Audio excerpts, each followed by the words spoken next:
오늘은 출애굽기 12장 말씀 통해서 유월절의 의미라는 제목으로 같이 은혜 나누겠습니다.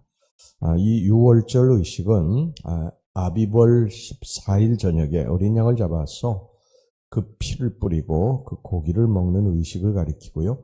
그 다음에 이 무교절 의식은 유월절을 포함해가지고 그 이후로 한 주간 동안 누룩 없는 빵, 무교병을 먹는 의식을 가리킵니다. 근데 이 두 의식은 유월절이나 무교절이나 이 두 의식은 모두 출애굽 사건과 직접 연관된 그러한 일련의 의식으로서 엄밀히 구분할 수 없기 때문에 보통 한 절기로 취급이 되어서 유월절 의식으로 통합니다. 첫 번째 이 유월절 희생제물을 좀 살펴보도록 하겠습니다. 하나님께서는 유월절 희생제물로 흠없고 일련된 어린 양을 드리도록 그렇게 말씀하셨습니다. 병들었다든지 또 온전하지 못하다든지 또 늙은 것은 결코 희생제물이 될 수가 없었습니다. 그러니까 가장 좋은 것, 완벽한 것, 귀한 것, 이것이 요구되었던 것입니다. 여러분이 이 사실은 무엇을 의미하냐면 유월절 어린 양은 바로 예수 그리스도를 가리키는 것이죠. 예수님께서 이 땅에 살아계실 때 지나가시는 중에 이 세례 요한이 보라 세상 죄를 지고 가는 하나님의 어린 양이로다 이런 말을 했지 않습니까? 바로 예수 그리스도가 유월절의 어린 양입니다. 그런데 그분은 한 점 흠이 없고 악도 없고 더러움도 없는 거룩한 하나님의 제물이었다고 성경이 말씀하고 있습니다. 히브리서 7장 26절 보면요. 이러한 대제사장은 우리에게 합당하니 거룩하고 악이 없고 더러움이 없고 죄인에게서 떠나 계시고 하늘보다 높이 되시니라. 여러분, 죄로 찌든 인간이 인간의 죄를 대신 짊어질 수는 없는 법입니다. 그 스스로의 죄짐도 감당하지 못하기 때문이죠. 죄악의 늪에 깊이 빠져 있는 자가 어떻게 죄악에 빠져 있는 인간을 구원할 수 있겠습니까? 여러분, 소경이 어떻게 소경을 인도할 수 있겠어요? 그러므로 인간의 죄를 대신 짊어질 대속의 희생양은 오직 죄와 상관없는 예수 그리스도 어린 양밖에 없는 것입니다. 우리의 구세주는 오직 예수 그리스도 한 분뿐이십니다. 결코 인간은 인간의 죄를 대신할 수 없어요.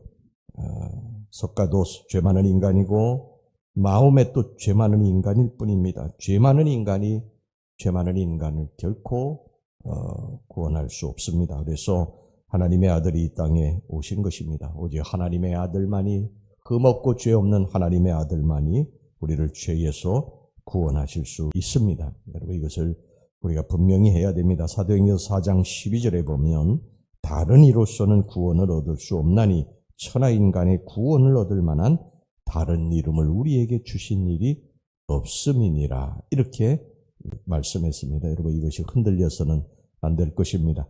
자, 그 다음에 이제 우리가 유월절 의식을 좀 살펴보도록 하겠는데요.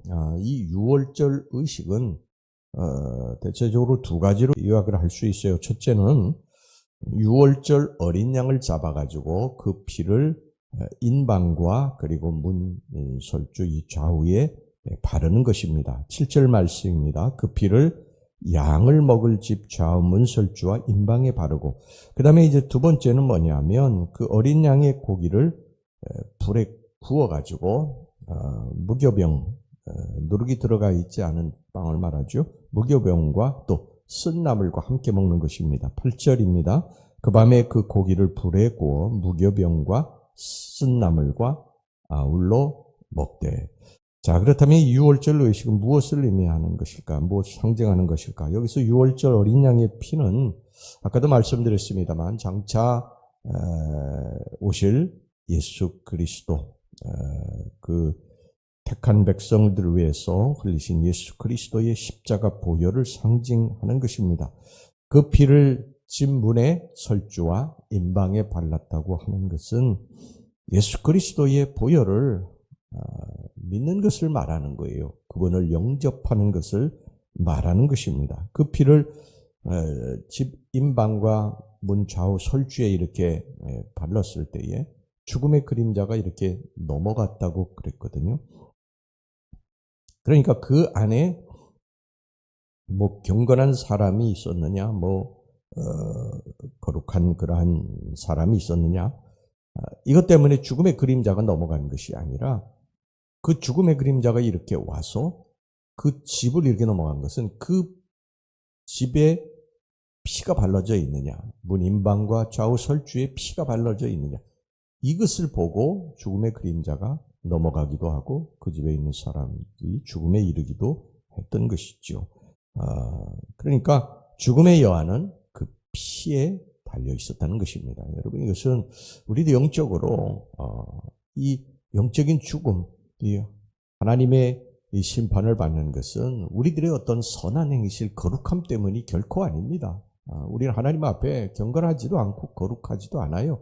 우리가 지금까지 짓고 살아온 죄 하나만이라도요, 우리는 결코 천국에 갈 수 없어요. 우리가 의인이라고 부를 자격도 없습니다. 하나님 앞에 우리는 거룩하지 않지 않습니까? 그런데 예수 그리스도 그 보혈을 우리들이 영적으로 우리 예수 그리스도를 영접하고 그가 피를 발랐기 때문에 우리는 구원받고 하나님의 거룩한 자가 되는 줄로 믿습니다. 죽음의 그림자는 우리들의 선함과 거룩함을 본 것이 아니고 우리 안에 있는 예수 그리스도, 그분 때문에 우리는 살게 되는 줄로 믿습니다. 유월절 그리고 어린 양의 여기 고기는요, 골고다 십자가에서 지키신 예수 그리스도의 몸을 상징하는 것입니다. 예수님께서는 이 십자가 죽음을 앞두고서 성만찬식을 베풀죠. 그래서 포도주 또 떡을 이렇게 나누게 됩니다. 그래서 우리는 이 성만찬을 받을 때에 우리가 매달 첫 주에 성만찬을 하지 않습니까? 바로 예수님의 이 피와 살을 먹고 마시는 것입니다. 그래서 이것을 가볍게 생각해서는 안 돼요. 우리가 성만찬 받을 때 그저 막 이렇게 웃고 그냥 또 좀 이렇게 어떻게 보면 경건하지 않은 모습들을 가끔 보이는데, 여러분 그러면 안 됩니다. 예수님의 살과 피를 받는 것이기 때문에 우리는 늘 우리의 죄에 대해서 가슴 아파하고, 그리고 예수님의 피와 살을 받음으로 우리가 또 새로워지고 하나님의 거룩한 백성으로 됐다고 하는 그런 마음의 자세로 그렇게 나의 행실을 이제 앞으로 고쳐야 되겠다, 이런 마음으로 우리가 성만찬을 받아야 되는 것입니다. 이렇게 유월절 사건은요, 단순히 노예 민족 이스라엘이 강대국 애굽의 지배로부터 벗어나서 독립을 얻었다는 그런 정치적인 사건이 아니라 언약의 백성이, 당신의 택한 백성이 어린 양의 피로써 애국과 같은 강력한 사탄과 사망의 올무에서 벗어나서 참 자유와 구원을 얻었다는 구속사적인 이런 사건인 것입니다. 유월절 의식은 바로 이것을 생생하게 보여주고 또한 대대로 기념하기 위해서 하는 것이죠. 자, 그 다음에 이제 유월절 음식에 대해서 좀 살펴보겠는데요. 유월절 음식은 누룩 없는 떡, 곧 무교병이었어요.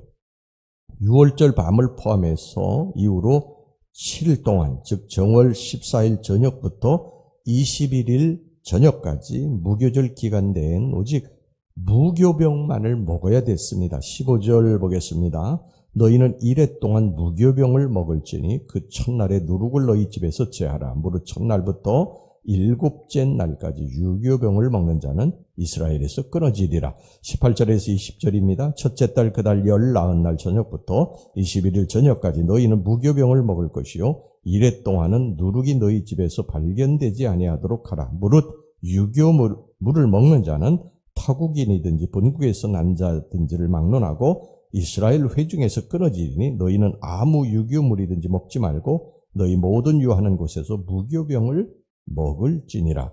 만약 이 기간 동안에 누룩이 든 유교병을 먹는 자는 언약의 백성의 공동체에서 끊어지는 형벌을 당했습니다. 이게 왜 그랬을까? 여러분, 누룩이라고 하는 것은 성경에 보면 예수님께서도 그렇게 말씀하시죠. 누룩이라고 하는 것은 바로 죄와 부패를 상징하는 거예요. 고린도전서 5장 6절에서부터 8절까지 보면 너희가 자랑하는 것이 옳지 아니하도다. 적은 누룩이 온 덩어리에 퍼지는 것을 알지 못하느냐. 너희는 누룩 없는 자인데 새 덩어리가 되기 위하여 묵은 누룩을 내버리라. 우리의 유월절 양 곧 그리스도께서 희생되셨느니라. 이러므로 우리가 명절을 지키되 묵은 누룩으로도 말고 악하고 악의에 찬 누룩으로도 말고 누룩이 없이 오직 순전함과 진실함의 떡으로 하자. 그러니까 누룩이든 유교병은 이 죄와 부패에 얽매인 이스라엘의 음식을 상징하고요. 누룩 없는 무교병은 죄와 부패로부터 정결하게 된 이스라엘의 음식을 상징하는 것입니다. 그러므로 이 어린 양의 피로서 죽음에서 구원받고 이제 새 생명으로 거듭난 언약의 백성들은 응당 누룩 없는 무교병을 먹어야 되는 것입니다. 다시 말하면 이 죄와 부패의 삶에서 떠나서 순전함과 진실함의 삶을 살아가야 한다는 것이죠. 그러니까 정결과 성화의 삶을 살아가야 되는 것입니다. 여러분, 우리 감리교가 바로 이 성화의 과정을 거쳐서 예수님처럼 되는 영화의 그러한 것을 최고의 우리들의 어떤 영적인 삶의 목적으로 두지 않습니까? 우리가 주님의 부르심을 받고 예수 그리스도의 거룩한 자녀가 되고 칭의를 받고 그리고 성화의 과정을 거쳐가는 것입니다. 우리가 예수 믿고 구원받고 우리의 삶이 변화되지 않으면 이것은 누룩이 우리 속에 그대로 있는 거, 이게 용납을 할 수 없다는 것입니다. 우리가 이제 예수 그리스도를 믿고 하나님의 자녀가 됐으면 이러한 누룩을 제해야 된다. 우리의 삶의 죄라고 하는 것을 제하며 살아야 됩니다. 성화의 과정을 거쳐가고 영화의 과정까지 나아가야 된다. 이것이 바로 이 누룩 없는 빵, 이것을 먹는 무교절의 의미인 것입니다. 여러분이 이 월절 사건을 늘 마음에 새기고 천국 가는 그날까지 경건한 삶을 살아가시는 여러분들 되시기를 주의 이름으로 축원합니다.